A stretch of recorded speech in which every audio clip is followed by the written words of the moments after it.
Char! Yung na yung bag mo? Lamig. Lamig ka ba? Lamig kayo. Okay na yan. Yes, natuloy din. Kubo. Ang tagal na. Caribels? 1, 2, 3. Hello mga kababayan. This is Brian. You are watching again my short vlog. For today's short episode. Today is February 1. Yes, we will start our February with an OPA. Fresh from the Philippines. Ayan. Yeah. So for our today's short episode, guys, nakikipagkwentuhan ulit tayo kay Kuya JC. If you will remember, meron tayo first content with him. Nasa description yan. I-check nyo po kung paano kami nagkakilala dito. And for the second time, eto na isa pa nilagong content ang aming i-share sa inyo. And I hope na makatulong po ang shortcut na ito sa inyong mga future reference if you are planning to apply and to come here and to live here in Croatia. So that will be our topic for today. But before anything else, if you haven't yet subscribed and if you are new to this channel, please help me to reach 13,000 subscribers. Maraming salamat po. Kuya JC, salamat siya. Sa pagpapaunlak again for the second time, magko-content tayo together. And I know, syempre, galing ka siya ng Pilipinas, i-share din natin sa inyo yung mga proseso, mga documents na pwede niyang ma-share sa inyo. And how's his experience so far as an balik manggagawa dito sa Croatia, paano siya nagtagal ng ilang seasons dito sa Croatia, at mga ilang, syempre, malatoni talks tayo for today. Mga alam kong marami sa inyo ay nada-down, na-frustrate, sobrang naiinip na. Sabog na po ang message ko, guys. So sasamahan tayo ni Kuya JC para at least somehow ay maibsan yung mga takot ninyo, yung mga frustrations ninyo. Ayan, pag-uusapan natin yan for our today's video. Kuya, kamusta ka? Ayos naman, ayos naman. Halata may jet lag pa siya. Pasensya ka na, abala ka namin. Oo. So, nung kasi kuya, nung pumunta ka dito, unang content natin, fresh from the Philippines din yun. Yeah. So, quick, lang tayo, review lang. Galing siya ng Reveille. Evelyn. Nag-warehouse worker ako doon. Tapos, lumipat ako, hard rock ako for seasonal as a line cook. And then, ngayon, nasa The Bar na ako, dito rin sa Old Town, as a waiter. All around, so, bartender. Bali, pa ilang season mo na, kuya? Pangatlo. Pangatlong season. Yung dalawang season mo ay seasonal. Tama? Hindi. Yung una, Nag-renew. hindi ako nag-renew sa Revlin. Tapos yung sa pangalawa, seasonal lang. Ito na, tuloy-tuloy. Ito, long term na. Yeah. So, galing siya ng Pilipinas, guys. Again, siya po ay galing ng Pilipinas at ang agency niya ay Human Link? Premier Global. Premier Global, sorry. Premier Global na recruitment. So, nasa description po yung first vlog natin. Panoorin nyo na lang. Okay. So, since ikaw ay galing ng Pilipinas, pero bago natin pag-usapan yun, kamusta ka po? Ayos naman ito. Ano ba? Paano ko ba sasabihin? Sige. Masaya na nakakalungkot kasi nga syempre galing ako ng Pilipinas. So kasi sabi niyo mas nakaka-homesick yung ganun. yes, nakaka-homesick talaga lalo na pagka Okay lang yan. hindi kasi so yun nga syempre na nakasama ko na yung mga anak ko tapos yung buong family.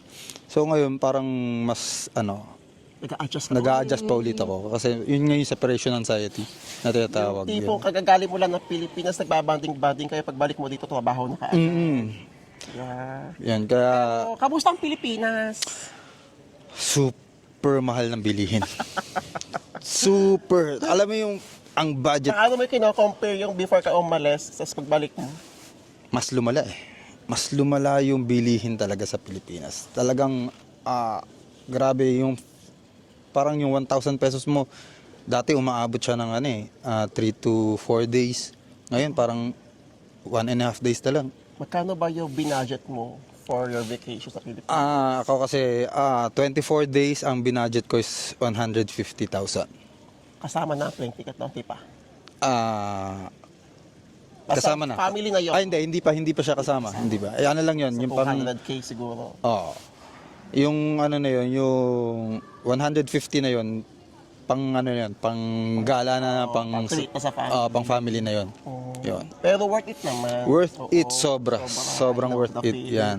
Di bali na ganun kalaki yung ginastos natin, pero yung experience with the family, balik-bayad tayo, iba yung Yes. saya, kasi ang pera is babalik naman niya. Tama, Pero tama. yung quality time with your family is one of a kind experience. I'm happy for you. Nagulat lang ako, nakauwi ka na, biglang nakabalik ka na ulit, wala na akong balita sa'yo. Hindi kasi Akala ko, nandito ka ano na. lang talaga, mabilis lang talaga yung yung bakasyon kasi nga 1 month lang sarado yung store. Tapos inaano ko kasi by February opening na naman ulit. So nag-close kami ng January 1. Lipad na ako ng January 4. Ay, kuya, may nalimutan akong tanong sa iyo kasi since galing ka ng agency sa atin, seasonal ka, lumipat ka ng bagong employer dito sa long term. Paano, kuya, yung naging process ng papers mo? I mean, Paanong papers? nag-verify ka pa ba sa embassy? Yes. Kasi once na lumipat ka ng employer, kailangan mo ipa-verify yung bagong employer mo para makabalik ka rito kung magbabakasyon ka ng Pilipinas. Kasi hindi naman accredited ng bago mong employer agency mo sa Pilipinas. Yes. Okay, so Kasi ngayon ako direct hired na ako eh. So hindi na ako sakop ng kahit anong agency. So ngayon para maging safe ka pa rin, hindi ako makafocus. Kaya nung titignan ko yung salamin mo, parang ang ganda-gandang isa sa akin. ayun, para maging safe ka pa rin, kailangan Pa-verify ka. ipa-verify mo sa DMW para at least kung magkaroon ng problema, may mga contact ka. So, hindi ka naman, paano po kayo nagtapos ng agreement sa agency mo sa Pilipinas? Meron bang formal na Wala naman. nagpapaalam? Wala. Matik, Otik. After ng season, lipat ka na. Oo. So, wala man lang sila param, or di naman, basta okay na yun. okay na yun. Basta nakalipat ka ng maayos. Okay, so yun guys, sasama. Tsaka unang-una, wala ka naman babayaran, wala. Wala. So, ayun, importante. Pero, advisable pa rin na matapos yung season. Diba? Advisable. Pero kasi ito, ang payo ko lang din kasi sa mga ibang kababayan natin na gusto mag-transfer agad tapos hindi pa tapos yung kontrata. Pwede naman as long as na papayagan kayo ng employer nyo. Okay. Pero kasi yun nga, magiging budget ka. Ayun lang, magiging budget ka lang sa sa ibang company. Tapos yun nga, magiging budget ka sa ibang company pag hindi mo tinapos yung kontrata mo. If ever na gusto mo mag-resign. Parang ang dating kasi parang mo lang ginawa mo lang stepping stone yung company na yun. Tapos lilipat ka na kagad porket under agency ka tapos mababa yung sweldo mo nakakita ka ng ibang opportunity na mas malaking sweldo lilipat ka kagad. Medyo off siya, di ba? Oo, pakiramdaman nyo na lang muna guys, kung gano'n merong mang tutol, agency or employer ninyo, may nakakita kayo ng other opportunity. Sa akin kasi ang nangyari sa akin, parang pinili ko talagang umalis. Kasi unang-una, syempre pamilyado ako. Mababa talaga yung sweldo. Aminado naman ako doon. So nag-take lang ako ng risk. Ang mahalaga, pinayagan ka. Walang, alam mo yung hinanakit. Wala. Malinis, malaya ang pag-alis. Okay. Tapos yun, ang challenging part lang is yung paghahanap ng panibagong employer. So, talagang susuyurin mo lahat kung saan yung may hiring. Buti na lang meron tayong page na OFWs in Dubrovnik na nagsasabi kung meron silang hiring. So, yun. Good thing lang. Paano kung yung iba wala? Kung, for example, ito na lang wala ka sa Dubrovnik. So wala ka, for example, yung mga paparating na mga kababayan natin na hindi naman nasa Dubrovnik na na-assign. Paano kung sa isla, sa mga ibang part ng lugar dito sa Dubrovnik? Paano sila di ba, magkakaroon ng idea? So talagang susugal talaga sila. Yun yung mahirap Yun yung challenging part na kailangan, pag nag-take ka ng risk, take it or leave it. Parang mo na yan, sugal mo na yan. Kasi, ayun nga, buntot mo, hila mo Kailangan kasi, lakas lang talaga ng loob. Yun. Ang galing niya sa kanyahan, ang galing niya sa kanya. Which is lagi naman natin sinasabi yun. Again, iba po tayo ng experience. Huwag yung i-invalidate yung someone's experience. For example, hindi pumabor sa perception yung experience. Ay, hindi. Ang daming ganyan sa social media, guys. Again, pahigpit ang restrictions dito. We just have to be open-minded sa lahat ng bagay, sa lahat ng experience ay valid. It's up to you kung gusto nyo i-take ng risk sa sarili niyo sa isang sitwasyon. And kung nandito na nga kayo, just face it. Just be with it. Just live with it. And ayun, dasal. Napaka-importante yan. Oo. Yun ang yun ang...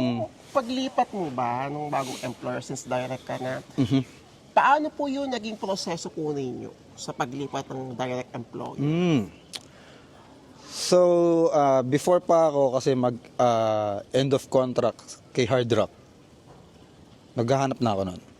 Luckily, may nakapagsabi sa akin na friend of mine na, try mo dito, apply ka. So, walang second thought, nagpasa lang ako ng resume. And then yun, in-interview ako, tapos sabi kung kailan daw matatapos yung contract ko kay Hard Rock. So sinabi ko yung date. Yun, ang sabi naman sa akin, after ng contract mo, ayun na, dire-diretso na yun na kung kapasa ko, niya na yun, pinrocess niya na yung papel ko sa police. So, inihintay na lang yung matapos yung expiration TRC ko. So, pero na-process na po before ma-expire. Kaya ayun nga yung maganda doon kasi kung yung mga kababayan natin is yung magta-transfer din ng mga ibang company, May palugit pa. ahead of time dapat kailangan talaga mag-apply na. Kasi unang-una pagka tinapos mo yung kontrata mo, tapos wala ka pang lilibatan, tagal mo matitengga. 'Di ba? Saan ka kakain? Saan ka kukuha ng panggastos? Saan ka kukuha ng pampadala mo?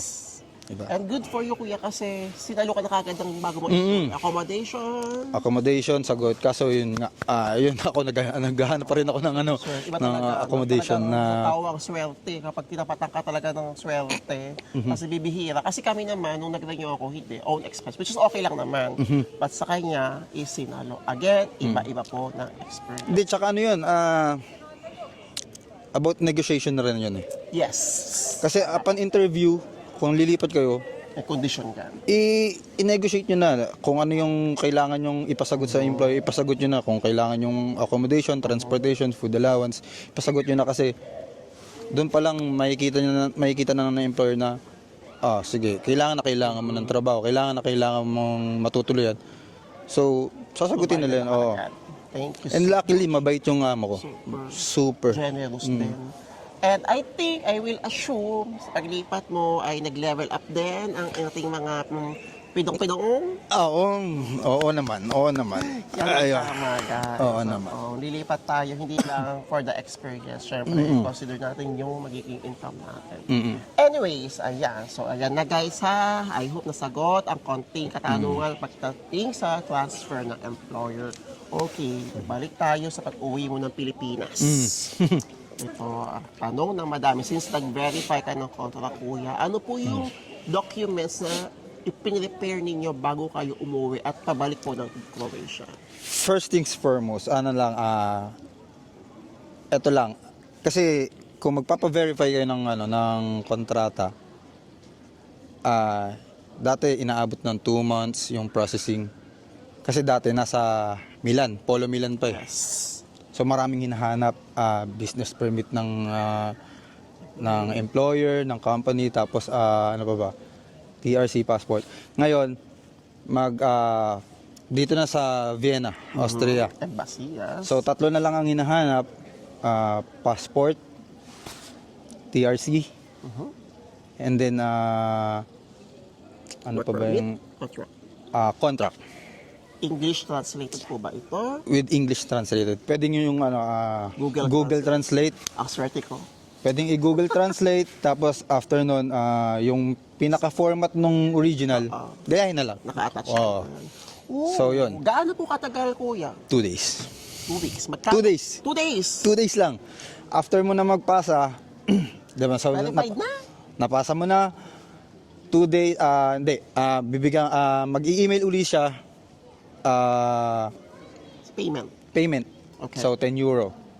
After ng payment, 2 days, makukuha mo Sa na. email po ulit na verified. Soft copy, Kasama na doon yung resibo na pinayad mo ng 10 euro. So, ayun, sa mga kababayan ko na gustong magpa-verify yung mga lumipat ng company, pwede nyo silang i-email sa mwo_croatia.dmw.gov.ph. Okay. I will put on our description box, guys, para sa mga future reference din po. Yes. So, kuya, paano po pala doon sa ano ninyo, doon sa balik manggagawa sa ano ba yun, sa DMW? Na-update din po ba yun? Nagpa-verify kayo? Updated na siya. Yung OEC, OEC, yung OEC. May OEC. Oo. Yan, kasi kailangan nyo rin ng OEC. Kasi di ba may mga bali-balita na hindi na kailangan ng OEC. Yes. Hinahanap pa rin siya sa immigration sa Pilipinas. Pag pabalik na kayo dito sa Croatia. So kailangan nyo talaga ng OEC, ng panibagong employer nyo. So, nung umalis po kayo ng Pilipinas, OEC, passport, TRC. Yun lang. Ang hinahanap sa immigration. 3 lang. So, unang-unang hahanapin dyan, OEC. After nyan, yung passport, yung boarding pass. Siyempre, yung boarding pass babalik. Tapos yung TRC. TRC. Okay. Tapos pagdating naman sa sa mismong immigration, ibibigay nyo lang, ipepresent nyo yung, yun, same pa rin. OEC, passport, pero hindi na yung boarding pass, yung ano na lang, Pinaka-main. yung 3 na lang. Tatlo. Yun. Okay, so at least less requirements, mas mabilis. Mas mabilis. Ang verification. So again, thank you so much po sa ating embahada sa Austria sa mas pinabilis na proseso para endorser. Tsaka, malay mo kaya GC. Malay mo. Mukha doon ng ano. Siyempre, di ba? Ayun. Okay, so nalaman na ninyo guys ang mga relating sa pag-uwi, pagta-transfer ng mga employer. So I will make this vlog short. Sabi ko nga, ang daming mga frustrations. Lalo na ang tagal-tagal ng proseso. So kuya, kinakailangan ko kasi yung wisdom mo na makapag-share sa ating mga viewers pagdating sa mga nakapanahong feelings ng mga kabayan na naghihintay ng mga permits at visa. So, ang tanong ko po kuya, ano po yung biggest reason ninyo despite sa mga nababasa natin, mga nagbibigay na feedback na alam mo yung may iba pang bansa na mas maganda sa Croatia. Bakit po ninyong piniling mag-stay, mag-renew, mag-direct sa Croatia as a Filipino? Unang-una, totoo naman, maraming mas maganda sa Croatia. Mas mataas? Mas mataas yung sweldo, di ba? Pero bakit ko pinili sa Croatia? Kasi unang-una, dito magaan yung buhay. Kasi pag ako, nakapag-Eurotrip na ako, nakikita ko lahat ng mga tao doon talaga nagmamadali. Alam mo yung talagang trabaho. Dito kasi work-life balance lang talaga.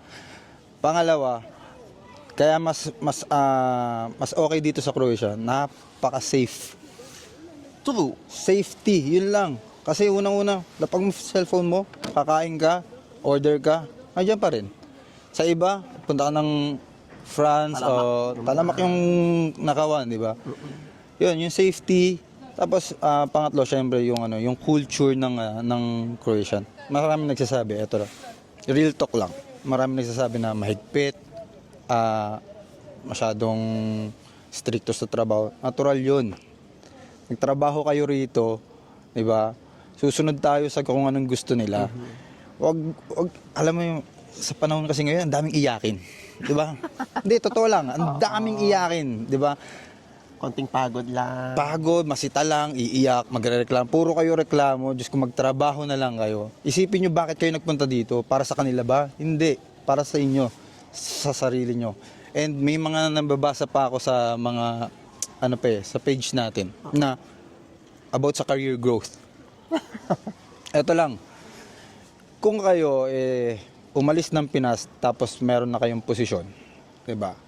At hinahabol nyo, pag nag-ibang bansa kayo, is posisyon pa rin, wag na kayong umalis ng Pinas. Kasi, unang-una, mag-start kayo from the scratch dito, hindi kayo kagad na yung ilang buwan lang tag dito, mapopromote ka. Hindi ganoon. Hindi ganoon kadali.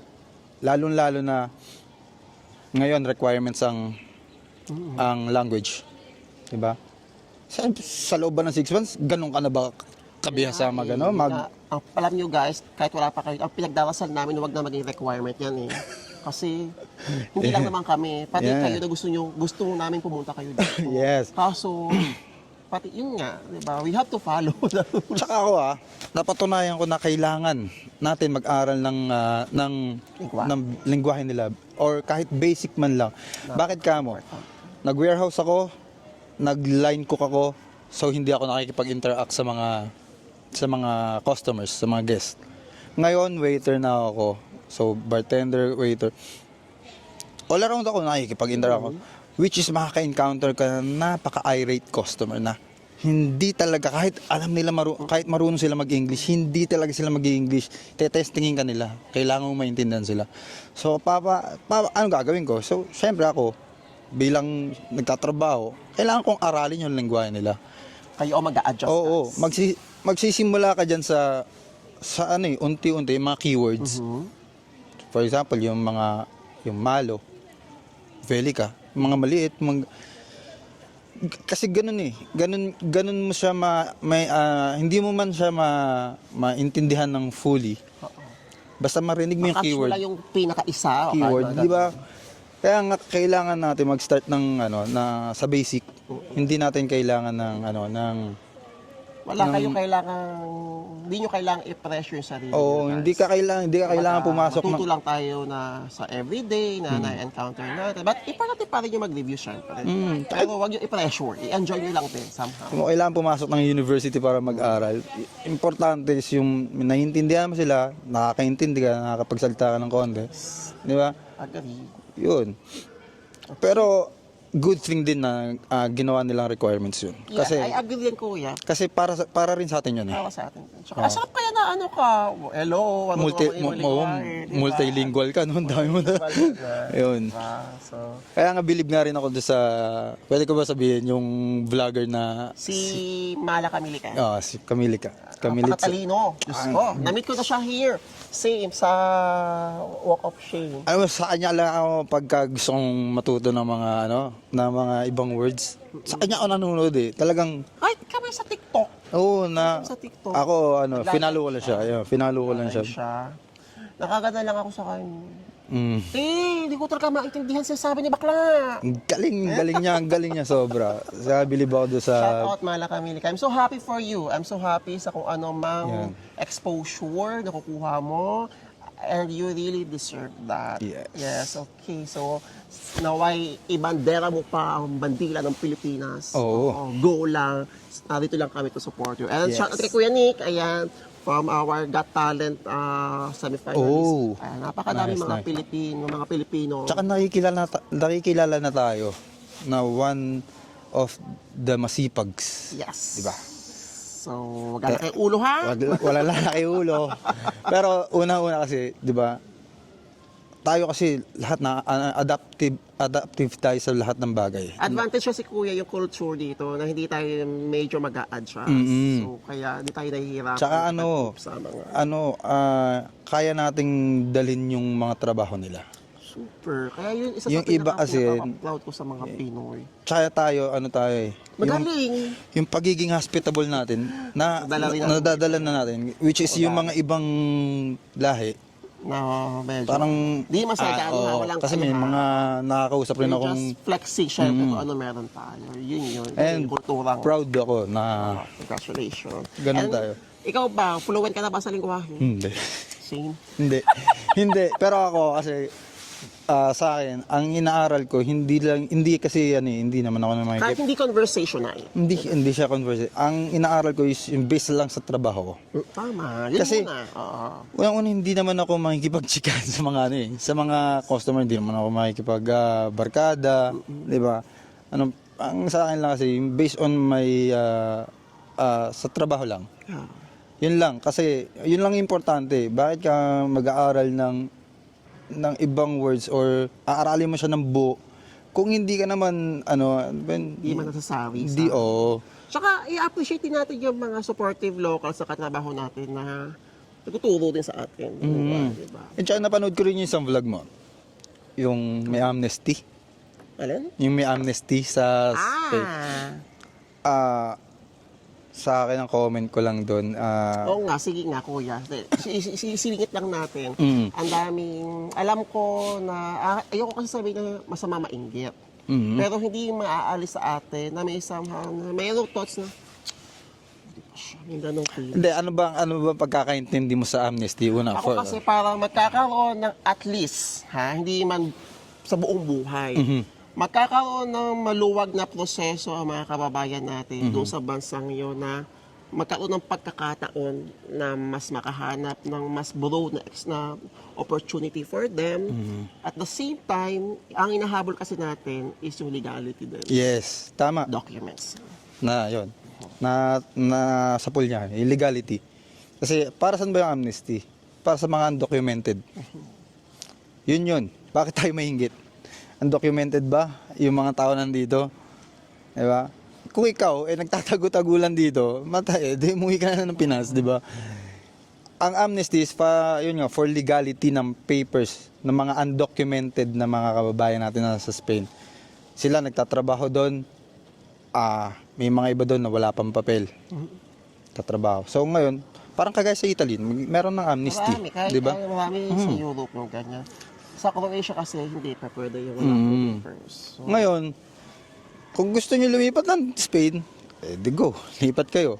Basta yun nga lang, buntot nyo, hila nyo. Yun yung mag-aantay na lang kayo na biglang balita may amnesty pala. So parang hindi natin sure kung kaya. Kasi ito lang yung yung thinking ko dyan, bakit naiinggit ang mga iba sa Spain.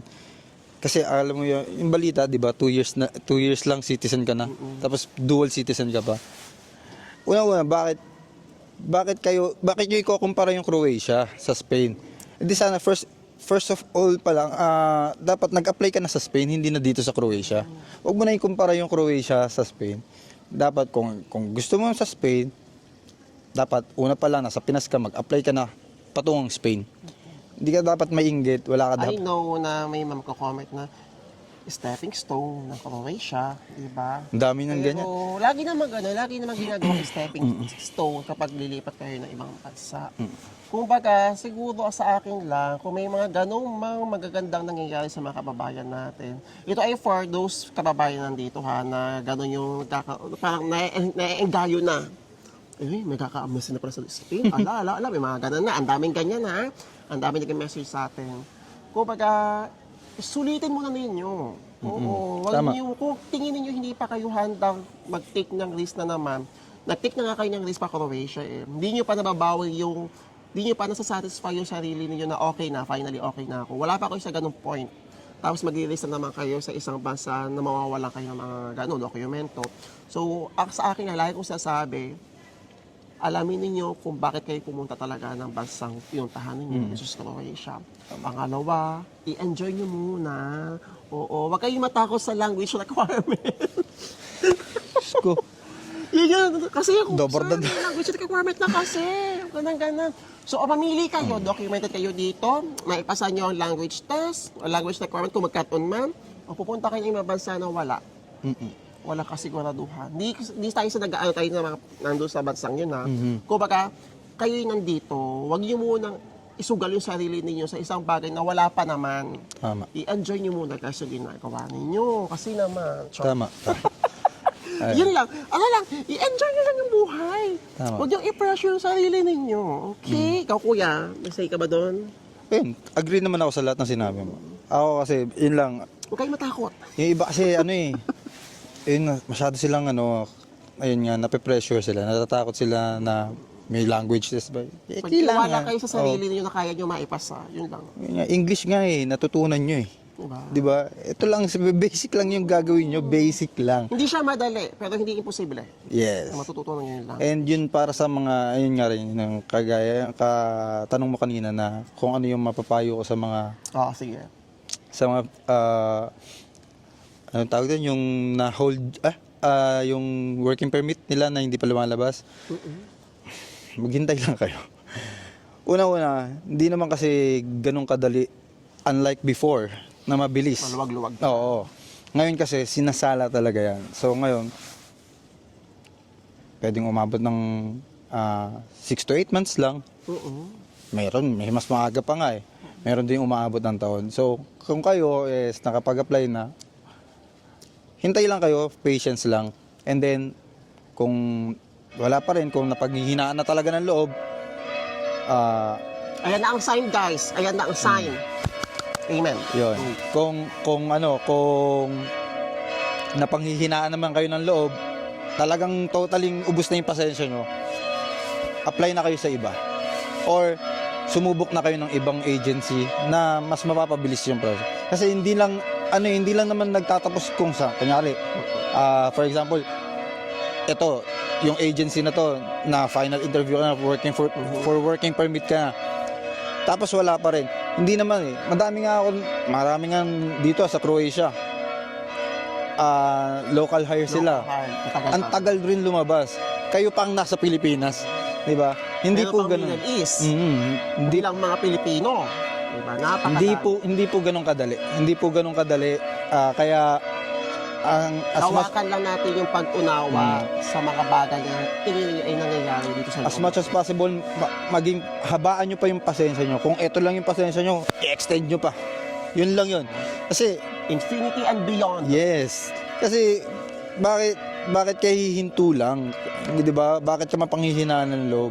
Di ba? Nandyan ka ni. Sanay. Diba? Di ba? So ngayon, Ang hinihingi lang sa'yo ay pasensya lang hinihingi sa'yo. Wala nang iba. tapos kung yung mga ibang yung mga ibang kababayan din natin sa Pilipinas na pumasa na, so waiting na for working permit and meron pa kayong trabaho, habang naghihintay kayo ng working permit nyo, wag mo muna kayong mag-resign. Make yourself busy. Di ba? Kasi unang-una, yung kikitain nyo dyan, pambala nyo rin dito. Yung Kasi pocket money. another waiting game na naman pagdating nyo dito. Tama. Yun. Okay, so again guys ha, just be patient. Darating yan. Okay, hintay-hintay lang tayo. Yes. Okay, kuya, next to the... sige, ilang question pa to. Ano ang pinakamahirap kung pinagdaanan nyo so far sa Croatia bilang OFW? Bukod sa homesickness, Sa akin. sa trabaho, in public. Noon nasa hard rock ako. Talagang piliga ka. Yun kasi talagang first time kong magkusina for my entire career. Wala experience. Walang experience. Challenge Tapos, na talaga. ano pa ba? Management. Yung management doon sobrang... Walang perfectong management. Eto hindi ko sa sinisiraan yung company or ano. Yung humahawak lang yung management lang. Which is in sa kitchen. Talagang, sagad to the bones na kung kaya maraming umalis doon. So sagad to the bones yung pang-aapi. Hindi naman pang-aapi, parang hindi sila equal pagdating sa Filipino. Yung trabaho, so marami kami, iba-ibang lahi kami, may Croatian, may Colombian, Argentinian, Filipino. Pagdating sa Pilipino, balagong talaga Pilipino. So, doon talaga na subok yung pasensya ko. Pero nakasurvive ka. Oo. Kasi kailangan ko talaga. Kumapit ka talaga. Nairaos mo. Yun ang pinaka-importante. Nairaos mo. Yun yung pinakamahirap kasi first time kong magkusina Pero talaga. after that, very fulfilling. Kasi, nakaya Oo. tayo ng maluwag. Tsaka nung natapos ko yun, talagang doon ko rin na pag-isip-isip na may ibubuga pa rin pala ako. 'Di ba? Kasi Kinaya mo. kala ko hanggang lang ako front of the house. Yun, nagsumubok lang ako magkusina and then na-try ko napagtagumpayan ko yung sa kitchen. Mabuti. Yeah. How come you learned some Filipino words? I've been there many times working there. Oh, nice. Batangas City. You're from Batangas. Yes. Lipa. Lipa. Da. Lipa. I go in Lipa and shooting Marawoy fly. Air Base. Shoot Hindi, Lipa. Oh. Labor. Oh, you found me. Char! You're here alone. I'm working in Ah! Santa Rita, San Lorenzo. Santa Rita. Cement. Power. Nice. No. And I stay with country club.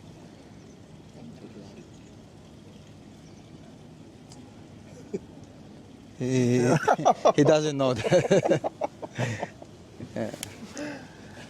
How are you? Good. Me too. We are doing content sa our story. Filipino story here. On the weekend, going to Ellen,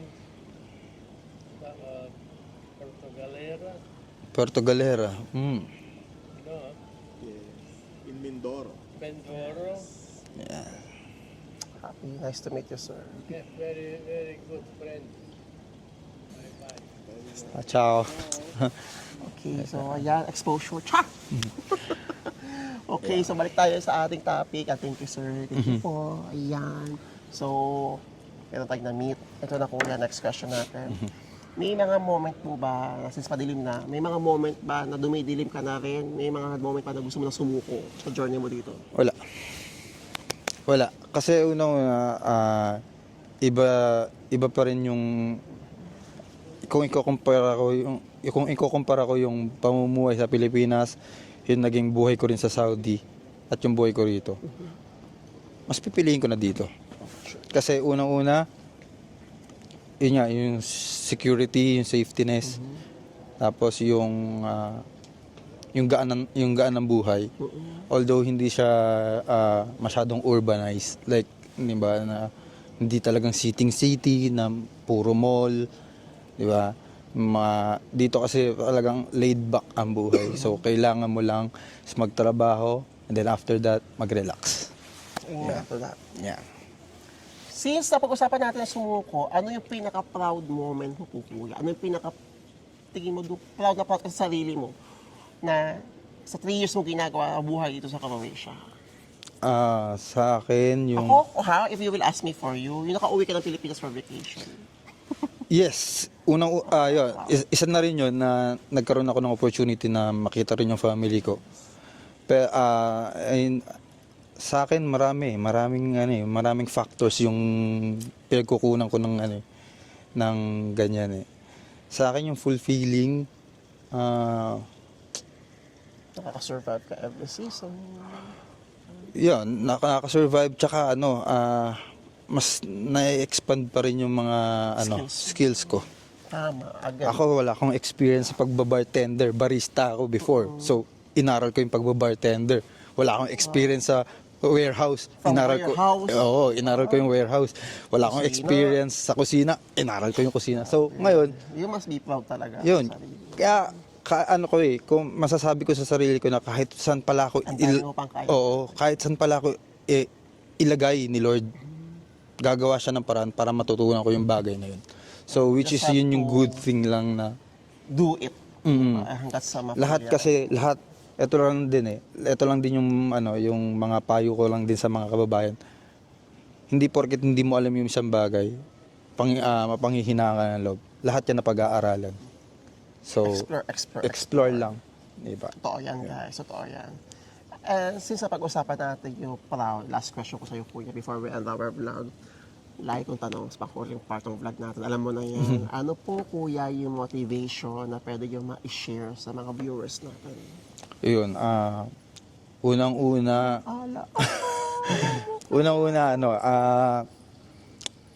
magdasal lang lagi na sana yung magiging journey nyo sa pag-apply sa application nyo pupunta rito is yung pa rin yung goal nyo. Sana yung goal nyo kung para sa pamilya nyo, para sa pamilya nyo. Kung yung goal nyo na makapunta rito is umasenso, i-hold nyo lang yun. Kasi unang-una, yun lang din yung magiging motivation nyo sa tuwing panghihinaan kayo ng loob. Tapos, kung may pamilya man kayo sa Pilipinas, lagi nyo lang silang tatawagan. Kasi hindi, unang-una may mga makikilala kang Pilipino rin naman dito na pwede mong pagsabihan ng problema. Pero iba pa rin ang pamilya. Yun. Tapos yun lang, kapit lang lagi sa taas na sana Thank you, lahat Lord. lahat ng journey nyo is maging positive lang palagi. So yun, wag lang kayo puro reklamo kasi lahat tayo dumadaan sa hirap. So hindi lang ako, hindi lang siya, lahat ng Pilipino na nagtatrabaho, lahat ng Pilipino na nagtatrabaho sa buong mundo, OFW man yan or sa Pilipinas, maliit na trabaho, from skilled to corporate, lahat yan dumadaan ng stress. So, kung ikaw, wala ka pa nga dito na stress ka na, mag-isip-isip ka muna. Diba? Magkaroon ka ng reflection na tama ba yung pinapasok mo? Continue pa ba? Kasi ikaw rin na mismo ang sasagot sa sarili mo niyan. Hindi kami o hindi si Brian yung makakatulong sa inyo. Kami, nag-guide lang kami. So kayo pa rin yung magde-decide kung ano yung balak nyo talaga sa buhay nyo. Basta kami, kung gusto nyo talaga i-pursue ang pag-Europa, nandito lang naman kami mag-guide, magbigay ng mga... Malawak ang social media, guys. So, don't worry, yung platform naman na meron kami, since gumagawa rin ng content si Kuya JC, maayos yung platform, I will assure you. Yes. Hanggat nandito kami, maggagay tayo na maggagay ng mga aspirants. Yes. Ayun. So yun lang, talagang dasal lang. Tsaka huwag kayong panghihina ng loob. Kasi Daanan nyo lang. once na panghinaan kayo ng loob, parang doon na magugulo yung focus nyo eh. So kailangan yun pa rin, focus lang kayo sa kung anong Daanan nyo lang yung proseso. Matutulak kayo sa proseso. And ang yun na, hindi nyo mamamalayan. Kagaya ni Kuya JC, nakasurvive siya sa mga bagay na akala niya hindi naman survive. Okay, so Kuya JC, salamat po sa time and welcome back. Ayan. Thank you so much. So I hope guys, nagkaroon kayo. Nag-enjoy kayo sa ating long vlog today. Hindi pa ito short vlog. O ayan. Na tayo enjoy sa usapan.